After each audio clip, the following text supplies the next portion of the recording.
In addition to exposure, we also have clarity and vibrance. Adjusting clarity in a photograph will increase the contrast between the light and dark range of colors.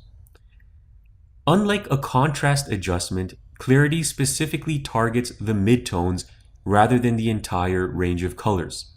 We can increase the clarity in midtones by clicking the right arrow.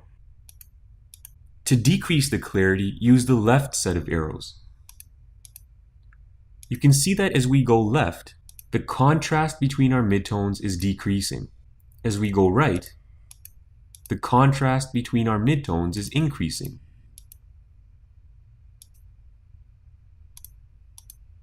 The vibrance adjustment is similar to the clarity adjustment in that it does target the midtone range of colors. Its effect is to increase the level of saturation in muted midtones. To increase the saturation, press the right arrows in the vibrancy setting.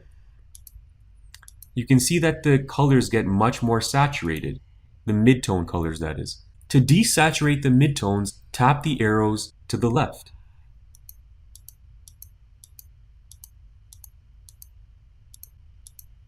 You can see that if you remove the vibrancy too much and remove too much of the saturation, your image almost starts to look grayscale. If you're just starting out and you're having a hard time getting the desired effect, it does take practice. Lightroom also has a built-in auto tone feature you can use which might help. Let's go ahead and click the Reset All button and have Lightroom do the work for us.